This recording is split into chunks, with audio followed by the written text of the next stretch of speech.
औरंगाबाद से लेकर के आप चले जाएँ अरवल वगैरह, एनएच 139 इसको लेकर के जहाँ केंद्रीय मंत्री नितिन गडकरी ने ऐलान किया। क्या चौड़ीकरण को लेकर के बातचीत हुई? सरकार इसके पक्ष में NH 139 नहीं बन रहा है या उसके बनने में इतनी ज्यादा सरकार को सोचना पड़ रहा है, तो एक बड़ा कारण यहाँ पर राजनीतिक माहौल भी है। इसकी बातचीत बिहार और बंगाल चुनाव पर ही केंद्रित है। बिहार विधानसभा चुनाव के पहले भारतीय जनता पार्टी को एक नया राष्ट्रीय अध्यक्ष मिल जाएगा। ये बड़ी बात आप बोल रहे हैं। पहला मौका था जब भाजपा के राष्ट्रीय अध्यक्ष स्तर के पदाधिकारी ने स्पष्ट खुले तौर पे कहा कि हम नीतीश के नेतृत्व में चुनाव में जाने वाले हैं। हम आप ही की बात क्यों सुने, थोड़ी आप हमारी भी सुन लीजिए। उसी में 139 का मामला भी उठा और नितिन गडकरी जी से हम लोगों ने बातचीत की।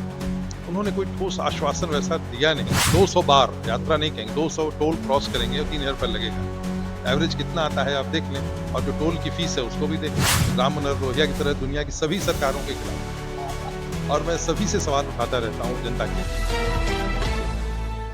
जी नमस्कार, मैं हूं राज पाठक और आप देख रहे हैं बुलेट न्यूज टीवी। जो बीजेपी सरकार पे पिछले 11 सालों पर एक सवाल बना हुआ था कि वो आखिरकार मीडिया के सामने क्यों नहीं आती है, वही बीजेपी सरकार 11 सालों के बाद एक बार फैसला करती है कि अब वो देश के जाने माने पत्रकारों के बीच में डिनर करेगी और उनसे चर्चा करेगी कि आखिरकार किन मुद्दों पर सरकार को क्या कुछ कानून नियम बनाने चाहिए।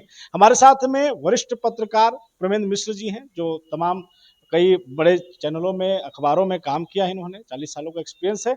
ये भी वहां पहुंचे थे, अमित शाह और तमाम बीजेपी के बड़े नेता वहां, मंत्री वहां थे। सर सबसे पहले तो बुलेट न्यूज में स्वागत है आपका। बहुत बहुत धन्यवाद राजीव। और ये जो पूरा कार्यक्रम 11 साल बेमिसाल कार्यक्रम हुआ और उसमें देश के बड़े पत्रकारों को बुलाने का जो ये सोच बीजेपी ने लाया, क्या कहेंगे, क्या कुछ वहां हुआ और क्या इसके पीछे कारण?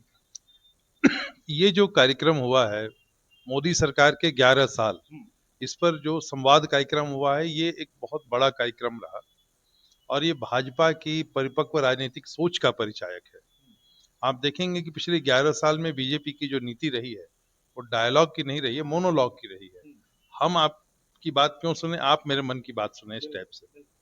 लेकिन ये पहला मौका था कि भारतीय जनता पार्टी का जो शीर्ष नेतृत्व है, जिसमें उसके तमाम मंत्री, राष्ट्रीय अध्यक्ष वगैरह पत्रकारों और बुद्धिजीवियों के साथ बैठ के संवाद कर रहे हैं, ये दो तरफा बातचीत हो रही है। और साथ में जो 11 वर्ष की उनकी उपलब्धियां जिनको मानते हैं वो, उसका तो प्रचार प्रसार करना ही था। ये एक बहुत प्रभावशाली और राजनीतिक परिपक्वता के दृष्टिकोण से उठाया गया कदम था बीजेपी का, जिसमें ये कार्यक्रम किया गया था। इस पूरे दौरान में आप चूंकि औरंगाबाद बिहार से गए थे, बिहार की तरफ से मात्र आप ही 3 ऐसे पत्रकार थे जो उस कार्यक्रम में शामिल हुए थे। आज चर्चा हम थोड़ा सा कर लेते हैं कि बिहार को लेकर के भाजपा की क्या तैयारी है, क्योंकि अब विधानसभा चुनाव है। भाजपा की क्या सोच है, क्या इस मुद्दे पर भी चर्चा हुई? बिल्कुल चर्चा हुई है। एक तो कि जब हम लोग उस कार्यक्रम में पहुंचे तो सबसे पहले रेल मंत्री अश्विनी वैष्णव, जो बहुत ही प्रतिभाशाली मंत्री माने जाते हैं, उन्होंने 45 मिनट तक देश के चुनिंदा पत्रकारों को ब्रीफ किया कि पिछले 11 सालों में भारतीय जनता पार्टी की उपलब्धियां या मोदी सरकार की उपलब्धियां क्या रही। और उसमें मुझे लगता है कि बार बार बिहार को भी फोकस किया जा रहा था, क्योंकि बिहार और बंगाल बोले एक दो साल में, एक साल में दोनों जगह चुनाव होने हैं, तो जहां उपलब्धियां हो रही थी वहां पर फोकस भी कर रहे थे और बहुत ही अनौपचारिक अंदाज में बातें कर रहे थे अश्विनी वैष्णव, और उन्होंने पूरा फोकस इस पे दिया। बाद में जब वरिष्ठ मंत्रियों के साथ पत्रकारों का डिनर हो रहा था, तो मैं जिस टेबल पे बैठा था उस पे जेपी नड्डा जी बैठे हुए थे, जो राष्ट्रीय अध्यक्ष भी हैं, और उसके बाद में नितिन गडकरी जी के साथ भी हम लोगों ने चाय कॉफी पी। तो पूरी बातचीत बिहार और बंगाल चुनाव पर ही केंद्रित थी। पर इसमें एक सवाल लोगों को बड़ा इंटरेस्ट इसमें आएगा। बिहार में विधानसभा चुनाव है, भाजपा जब भी चुनाव लड़ी है गठबंधन के साथ, उसकी नीति रही है ज्यादा सीट आए, प्राथमिकता में अपने आप को रखती है, सीट आने के बाद समीकरण चेंज हो जाते हैं। भाजपा बिहार विधानसभा चुनाव को किस नजर से, नीतीश कुमार का दावा करिए, नीतीश कुमार के चेहरे पर लड़ेंगे, क्या वाकई में आपको दिखा कि इस तरीके की तैयारी है बीजेपी की, या कुछ और ही दिखा? नहीं, ये सवाल मैंने सीधे तौर पर जेपी नड्डा जी से पूछा था हाँ। कि बिहार में नीतीश जी को लेके आपकी पॉलिसी क्या है और क्या होने वाली है।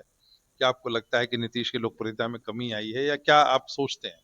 तो नड्डा जी ने स्पष्ट जवाब दिया उस डिनर के दौरान कि भाजपा का मानना है कि नीतीश कुमार का जो समर्थक वर्ग है या जो उनका वोट बैंक है, आज भी उनके साथ इंटैक्ट है, और लोग चाहते हैं कि नीतीश कुमार उस जगह रहें।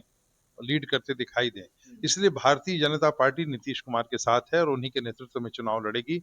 ये पहला मौका था जब भाजपा के राष्ट्रीय अध्यक्ष स्तर के पदाधिकारी ने स्पष्ट खुले तौर पे कहा कि हम नीतीश के नेतृत्व में चुनाव में जाने वाले हैं।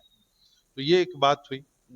एनडीए को लेकर के कई चीजें सामने आ रही हैं। चुनाव के दौरान भी आप देख रहे होंगे, जीतन राम मांझी हो या चिराग पासवान, ये आमने सामने हो गए हैं, कंपटीशन कर रहे हैं।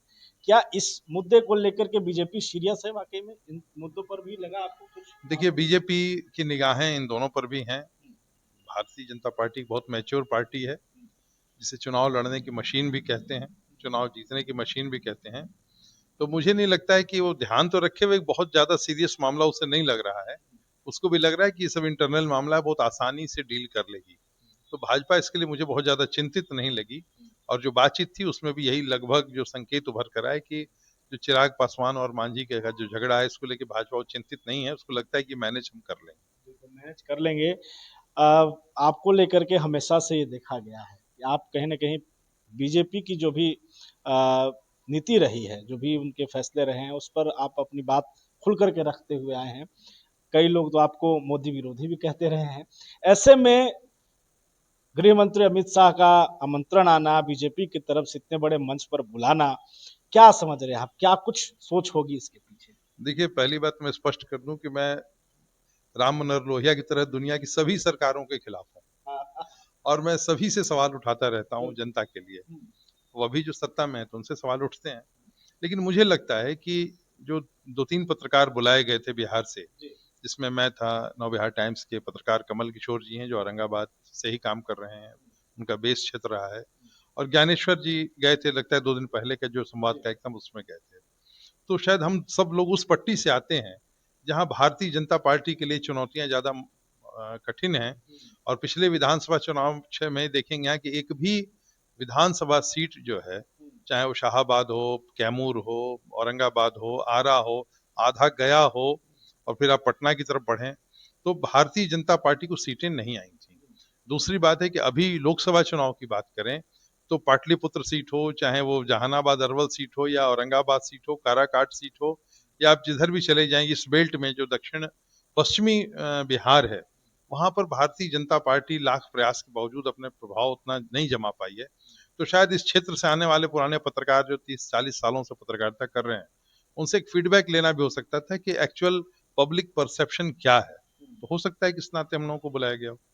और वैसे भी निंदक नेहरे राखिए, तो एक समझदार पार्टी के नाते भाजपा जानती हो शायद ज्यादा अच्छा फीडबैक मिल जाए। बिल्कुल, देखिए भाजपा तमाम चीज़ों लेकर अपने आप में चर्चित रही है।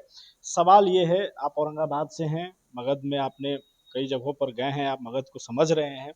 एक मुद्दा जो यहाँ के लोग खास करके चाहते हैं, औरंगाबाद से लेकर के आप चले जाएं अरवल वगैरह, एनएच 139 इसको लेकर के जहाँ केंद्रीय मंत्री नितिन गडकरी ने ऐलान किया, आपके साथ भी फोटो आ रहा है सामने, आप मिले उनसे। क्या चौड़ीकरण को लेकर के बातचीत हुई? सरकार इसके पक्ष में है, इसको बनाने के पक्ष में है, पॉजिटिव है इस पर? देखिए, इसमें हुआ क्या कि जब हम लोग बिहार से बुलाए गए थे तो हम लोगों ने इसका पूरा फायदा उठाया। जो भी मैं था, कमल किशोर जी थे, सब लोग थे, जो पत्रकार जो थे, तो हम लोगों ने जितने स्थानीय मुद्दे थे संबंधित मंत्रियों से जोर शोर से उठाए। हम आप ही की बात क्यों सुने, थोड़ी आप हमारी भी सुन लीजिए। उसी में 139 का मामला भी उठा और नितिन गडकरी जी से हम लोगों ने बातचीत की। उन्होंने कोई ठोस आश्वासन वैसा दिया नहीं, बस इतना जरूर कहा कि ये मुद्दा हमारे संज्ञान में है और हम इसके समाधान के लिए कुछ करेंगे। अब समाधान कैसे होगा, कब होगा, किस रूप में होगा, इस बारे में उन्होंने ज्यादा प्रकाश नहीं डाला। ये सड़क बनेगी, नहीं बनेगी, क्या होगी, कब तक बनेगी, कोई टाइमलाइन नहीं दी। बट इतना जरूर लगा कि उनकी नॉलेज में मुद्दा है। और नितिन गडकरी जिस तरह की गंभीर पृष्ठभूमि के राजनीतिज्ञ रहे हैं, तो उम्मीद करते हैं कि ये समाधान वो निकाल क्या लेंगे। ये कारण ये भी है कि पॉलिटिकल हार जो एनडीए ने 2024 में झेला, वो भी एक कारण हो सकता है जिससे सरकार इसमें पीछे चली गई? मेरा देखिए व्यक्तिगत तौर पे मानना है कि अगर NH-139 नहीं बन रहा है या उसके बनने में इतनी ज्यादा सरकार को सोचना पड़ रहा है, तो एक बड़ा कारण यहाँ पर राजनीतिक माहौल भी है। अगर आप देखेंगे कि NH किन रास्तों से गुजरती है, तो आप पाटलिपुत्र से लेकर के और औरंगाबाद तक देख लें, पटना से औरंगाबाद तक, तो एक भी सीट पे बीजेपी या एनडीए के सांसद नहीं है, एवं शायद विधायक भी नहीं। तो कई बार ऐसा जो सत्तारूढ़ दल होते हैं उनके सामने असमंजस की स्थिति हो जाती है कि कहीं कुछ हम बनाए उसका क्रेडिट दूसरे न ले लें। अभी मैं दिल्ली में बैठा हुआ था तो एक चर्चा बक्सर में एक साइलो के उद्घाटन की हो रही थी और भाजपा के अधिकारी जो थे बड़े परेशान थे कि वहां पर हमने साइलो बनाया, लेकिन जब उसका उद्घाटन करने के लिए हमें आदमी नहीं मिल रहा था, किससे उद्घाटन कराएं? न हमारा सांसद वहां है, न हमारा विधायक वहां पर कोई है, जो प्रभारी मंत्री है किस तरह से उनसे वो उद्घाटन कराने की कोशिश की गई। तो एक असमंजस की स्थिति राजनीतिक तौर पर थी। तो मुझे लगता है कि जो 139 जो एनएच है उसके साथ कहीं न कहीं इस वजह से भी थोड़ा ये संकोच हो रहा है इसको लेने में, ताकि ये पूरा बेल्ट जो है अभी एनडीए के समर्थन में नहीं है। हो सकता है ये मामला हो। एक सवाल और ले लेंगे। अभी हाल ही में आज ही की बात है ये, केंद्रीय मंत्री नितिन गडकरी ने ऐलान किया है फास्टैग को लेकर के कि वो 3,000 रुपये वार्षिक कर रहे हैं, 200 अगर आप ट्रिप करते हैं तो। कैसा फैसला है और क्या कहेंगे इस पर? सरकार को पहले सोचना चाहिए था इस पर। देखिए, मैं इसको बहुत ज्यादा क्रांतिकारी फैसला नहीं मान रहा। अगर आप 300 में अनलिमिटेड करते तो कोई बात भी थी, तो मतलब 200 यात्राओं में आप डिवाइड कर लें, 200 बार यात्रा नहीं कहेंगे, 200 टोल क्रॉस करेंगे और 3,000 रुपये लगेगा। एवरेज कितना आता है आप देख लें, और जो टोल की फीस है उसको भी देख लें। तो बहुत ज्यादा ऐसा नहीं कि बहुत क्रांतिकारी लाभ हो जाएगा, हो सकता है 400-500 रुपए का लाभ हो, लेकिन उससे ज्यादा लाभ होने वाला नहीं। सरकार के पास एक मुश्त 3,000 रुपए आ जाएंगे। ये प्लान है पैसा तो ये लाने सिंपल बिजनेस है कि आपसे आपको 10-10 रुपए आपसे हम साल भर लें, इससे बढ़िया कि एक बार में 500 रुपए ले लें। का। अब जाए या ना जाए आप देख हाँ, लीजिए। तो 200 तो आपको 2 ही 100 मिल जाएंगे बार ना, 200 बार हिट करेंगे आप। सिंपल बिजनेस स्ट्रेटेजी, वो बहुत बड़ी क्रांतिकारी कदम मुझे नहीं लग रहा, या बहुत जनहित में उठाएगा कदम नहीं लग रहा। बस यही हो रहा है कि जो अलग अलग 200 बार में लेते उसको एक बार में ले लिए, बदले में जो थोक में जो बिक्री हो रही है तो चलिए 100-200 का रिबेट मिल गया, बस यही है। चलिए, बहुत धन्यवाद हमारे साथ जुड़ने के लिए सर। साफ तौर पे था कि जो बीजेपी सरकार इन 11 सालों को बेमिसाल बता रही है और उसे लेकर के देश के जाने माने पत्रकारों, बुद्धिजीवियों को पास बुला करके उनसे तमाम मैं यहाँ चीजों पे पर। एक बात और हाँ कहना चाहूंगा, जी। एक बड़ी महत्वपूर्ण बात मैं भूल गया था आपसे कहना। जेपी नड्डा जी का कार्यकाल राष्ट्रीय अध्यक्ष के रूप में खत्म हो चुका है, लेकिन उसके बावजूद उनको एक्सटेंशन मिल रहा है।